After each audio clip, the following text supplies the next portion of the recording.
Бүгін Кооператив атындағы музейде бейне аталышындағы көргөзмөнүн ачылышы болуп өттү. Ал 14 октябрдан 27 октябрга чейин уланат.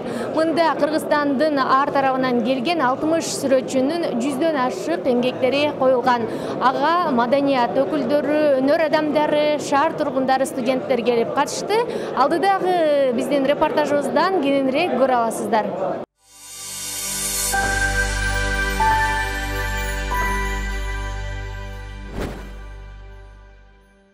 Кутмандуу күнүңүздөр менен.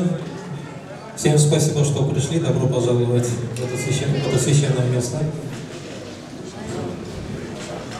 Сегодня мы, бүгүн Кудай буйруса, Кыргыз киносунун 80 жылдыгына утурлай бейне көргөзмөсүн ачып жатабыз. Бул көргөзмөгө 60 сүрөтчүбүз катышып отурат. Анан биринчи ушул көргөзмөбүздү ачып берүү үчүн бул жерге Маданият министрлигинин алдындагы кинематография департаментинин директору Бектеналиев Мухтал Абдыбековичти чакырып коюуга уруксат этиңиздер. Саламатсыздарбы, урматтуу бүгүнкү иш-чаранын катышуучулары. Азыр биз маданият, маалымат, спорт жана жаштар саясаты министри Жаманкулов Азамат Капаровичти күтүп атканбыз. Жаңы кирип келет деп азыр премьер-министр чакырып, кечирим сурап кайра кетти. Если эметсе келип калам, баштай берелер. Творчество, в котором мы видим синтез литературы, изобразительного искусства, музыки и театра. Если говорить об эстетике киргизского кино, наверное, надо говорить о том, что для сложения эстетики киргизского кино очень большую роль сыграли творчество таких киргизских мастеров, как Мелис Улукеев, как Төлөм Мышакеев. Бул жердеги сүрөттөргө биз накас берген жокпуз. Ар бир сүрөтчү жүрөгүнө жакын, өзүнүн көңүлүнө жакын кино ишмерди, инсанды тандап алып, өзү жакшы көргөн кино жөнүндө сүрөттөрдү жаратты, эмгектерди жаратты. Ошондуктан кээ бир кино ишмерлер жок болуп калса таарынмай жок, аны алдын ала кечирим сурап коелу.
Бұл көргөзмөгө Кыргыз Республикасынан 60 сүрөтчү катышып атат. 100дө эмгек коюлду. Ар кайсы түрдө, ар кайсы жанрда жазылган, ар кайсы техникада жазылган иштер турат. Бүгүн өзүңүздөр көргөндөй живопись, скульптура, графика, керамика бардыгы бар. Ал эми катышып аткан сүрөтчүлөр дагы бул жерде Бишкектен бар, Өскөлдүктөр бар, бүт региондордон. Анан жашы боюнча дагы чек жок. Бул жерде Кыргыз Республикасынын эмгек сиңирген ишмерлер бар, эл сүрөтчүлөрү бар. Мисалы көрүп атасыздар, бул Жылкычы Жакыпов агабыздын сүрөтү, өзү дагы сүрөтчү катары эмгектери бар. Анан кээ бирлери тилекке каршы бүгүнкүгө чейин тартып жетишпей калышыптыр.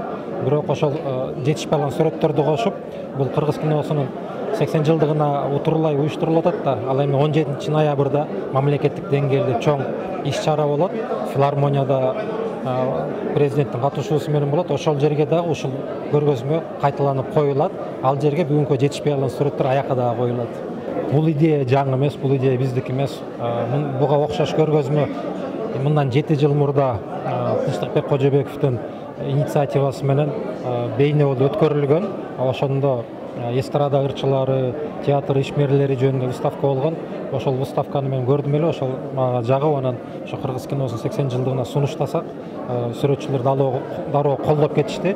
Негизи сүрөтчүлөр өзлөрү дагы жыл сайын ушу күзгү көргөзмө деп коюшат, өзлөрү уюштуруп турат. Анан ушул көргөзмөнү ошол кыргыз киносуна арнап өзлөрү уюштуруп беришти. Муну уюштургандар ошол сүрөтчүлөр союзунун алдындагы жаш сүрөтчүлөр бирикмеси уюштурду.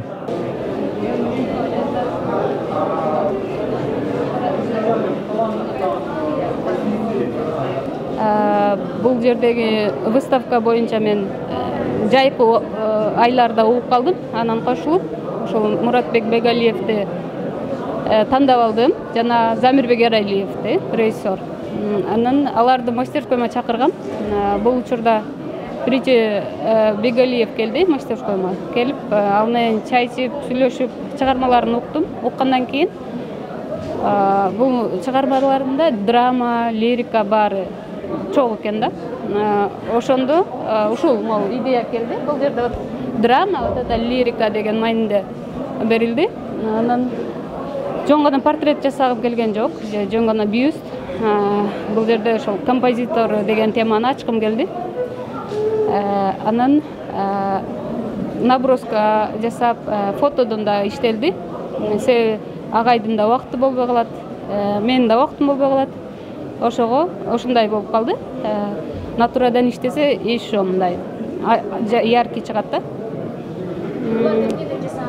Бул гипстен, папье-маше, темир колдонулду.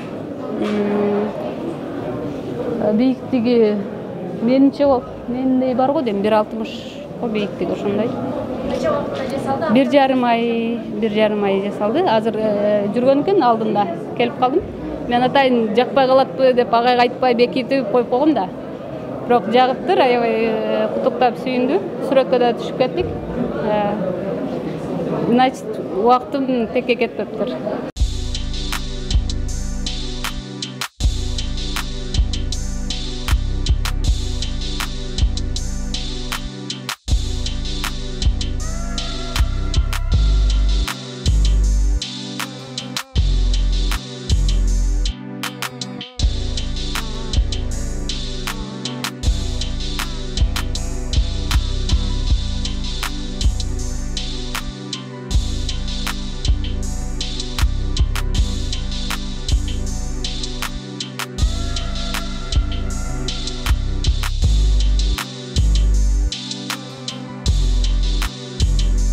Бүгүнкү көрсөтмө абдан бул чыгармачылык адамдарга абдан бир жакшы таасир калтырып атат. Анткени убагында бул көрүнүштү Совет ордунда дагы чоң сүрөткерлер менен ошо чыгармачылыктын, маданияттын адамдары биргеликте көптөгөн сүрөттөр тартылган. Азыр ушул Корпоратив атындагы музейде алар тарых болуп сакталып калган да.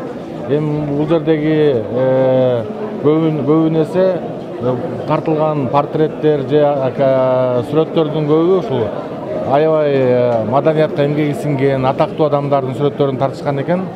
Ошонун катарында мен дагы кошулуп калыптырмын. Мен дагы мына өзүмчө сүйүнүп атам, бир чет сүйүнүп атам. Бул абдан жакшы нерсе десек болот да.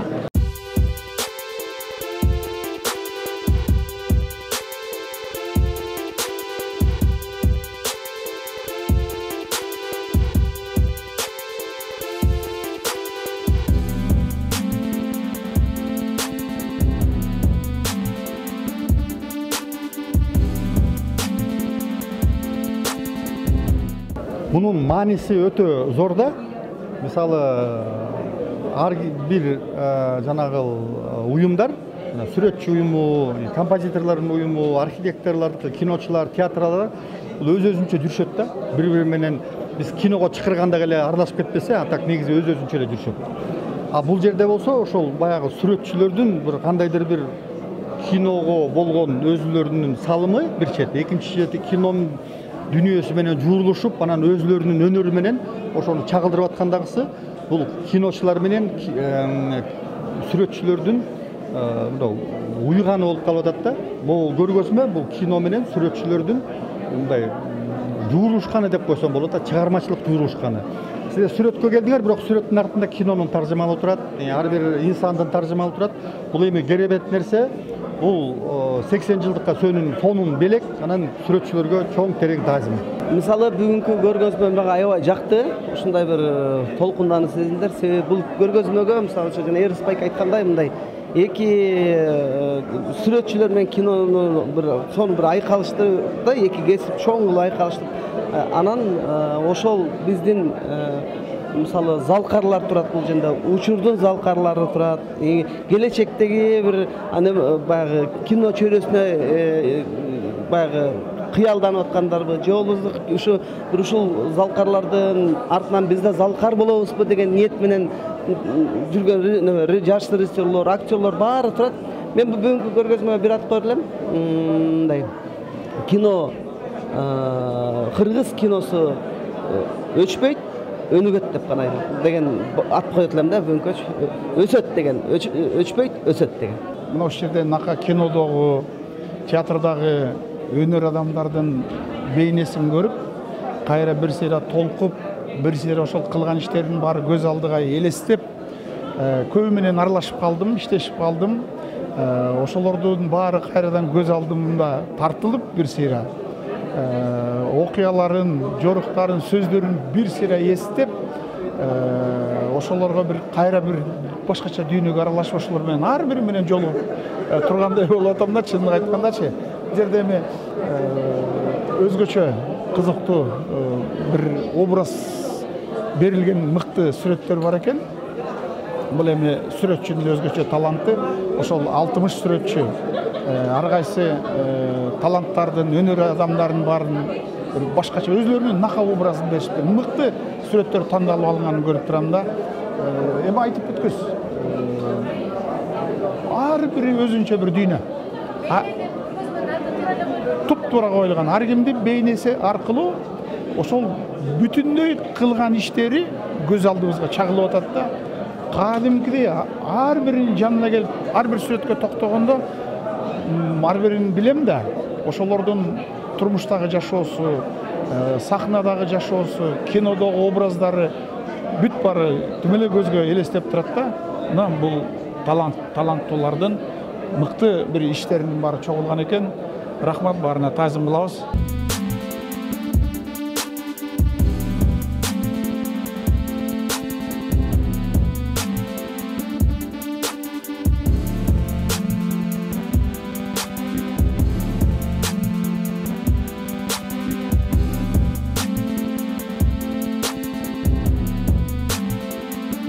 Мен Темир Бирназаровду, анан Айбек Дайырбековду таптым. Эмнеге аларды тандабадыңыз? Кинолорун көрүп жүрөбүз да. Анан ошол кинону кандай адамдар жаратты экен, баары таанышып көргүм келет. Анан бул мүмкүнчүлүк болуп калбады ушу портретин жазгангачы. Мен ошондо барып таанышыш керек болду да, анан таанышып, ички дүйнөсүн көрүп, билип, кинону деген оңой адам тартпайт да. Ал өзүнүн ичиндеги нерсени чагылдырып берет да.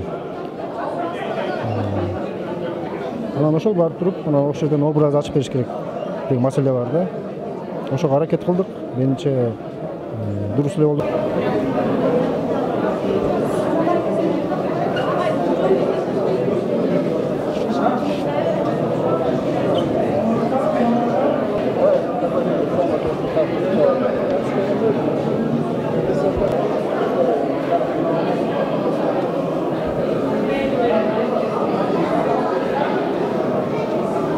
Мен Кубатбек Жусубаевдин портретин тарттым бул көргөзмөгө.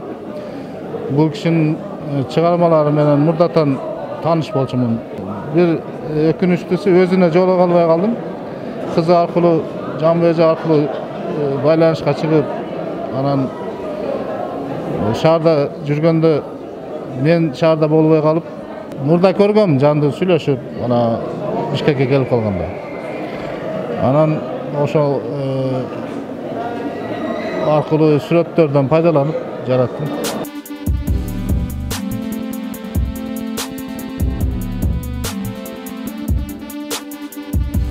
Өзүм еңбегимде мындай азыркы современный стилдеги поп арт, стрит арт деген чыгамада тематикада иштедим. Ушундай жанрда иштедим да. 3 художникте иштедим. Анын бирөөсүн экөөсүн живопись, бирөөсүн графика, бирөөсүн эмеде иштедим да. Поп арт стилинде иштедим. Кандай кыйынчылыктар болду же болбосо канча? Буга негизи 4 ай убакыт кетти. Ойлондук, издендик, тиги кылдык, бул кылдык, эме кылып жүрүп, анан изденип атып, анан негизи байланыш керек болчу художник менен, актерлор менен. Бирок менде мүмкүнчүлүк жок болду. Кээ бирөөлөрү чет өлкөдө, кээ бирөөлөрү кайтыш болуп кеткен. Азыркы учурда тилекке каршы жок. Бул киши менен байланыша албай калып, бүгүн убактысы жок болуп келе албай калды. Ошон үчүн биз изденгенде негизи ар кайсы стилге салып көрдүк. Живописке да салып көрдүм, рисунокко да салып көрдүм, поп артка да салып көрүп, анан бул кишиге аябай ачык маанайда жүргөн үчүн ушул стилди тандап койдум да. Аябай жакшы актер, мындай айтканда элдин өзүнө бурган киши да. Ошон үчүн ушундай стилдеге таркынга аракет кылдым.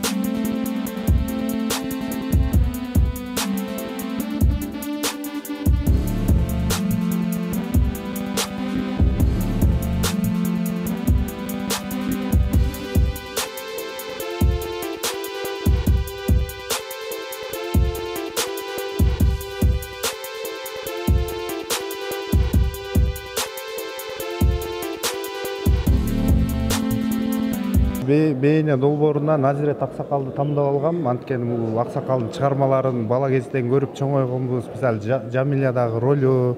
Анан мен бул Аксакалды азыркы убактасын чагылдыргым келди. Ошо азыркы убактасын өзүнө жолугуп, Аксакал менен сүйлөшүп отуруп, бир күн келип чогуу отуруп анан жасагам бул ишти өзүм.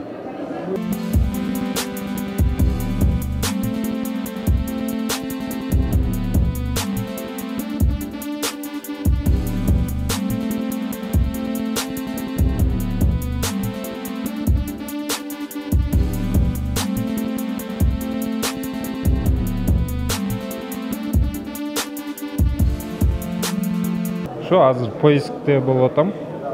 Окуганыма 11 жыл болду. Дагы деле улантып келатам. Дагы улантам.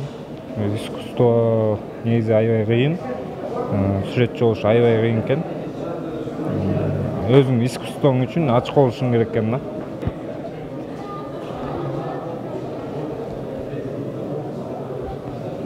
Аябай сонун таасир калтырды. Анткенде өзүм кино тармагында билим алам. Жакшы көргөн кинолорду, жакшы көргөн актер, актрисалардын сүрөттөрүн бул жакта кээ бир тааныган сүрөтчү эже байкелердин эмгектеринен көрүп, аябай бир четинен сыймыктанып, бир четинен аябай сүйүнүп турам. Абдан сонун чыгармалар экен. Ой, баса белгилеп айта албайм го дейм, анткени баары жогорку деңгээлде эң сонун чыгармалар. Ошол сыяктуу көргөзмөлөр студенттер үчүн пайдалуу болот. Албетте пайдалуу, анткени бул деген искусство. Бул деген искусство адамды ар тараптан тарбиялайт. Өзүм дагы ар кандай көргөзмөлөрдү, концерт, эмне болобу, театр болобу дайыма келип турганга аракет кылам. Бизде кыргыздарда өлгөндө мактамай деген ушундай бир жаман адатыбыз бар го. Бул нерсени жоюп, көзү арында ушундай картиналары чыгып, көзү арында сүйлөп жатканыбыз албетте сонун нерсе. Анткени көп учурда биз жаныбызда жүргөн залкарларды байкабай калабыз, баамдабай калабыз. Анан баягы колдоо артынын баркы билинбей калат да. Бүгүнкү иш-чара ошол нерсени бизге маани бергиле, ошол нерсеге басым жасагыла деп үйрөтүп атат десек болот. Ошон үчүн бүгүн келгениме эч укунган жокмун. Мындай иш-чаралар тескенче көбүрөөк болуш керек. Анткени ал адамдардын да эмгеги көз барында баркталса, бааланса, булар алар үчүн да чоң бир дем болот деп ойлойм.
бүгүнкүдөй эмени галереяны көрө эле келем да.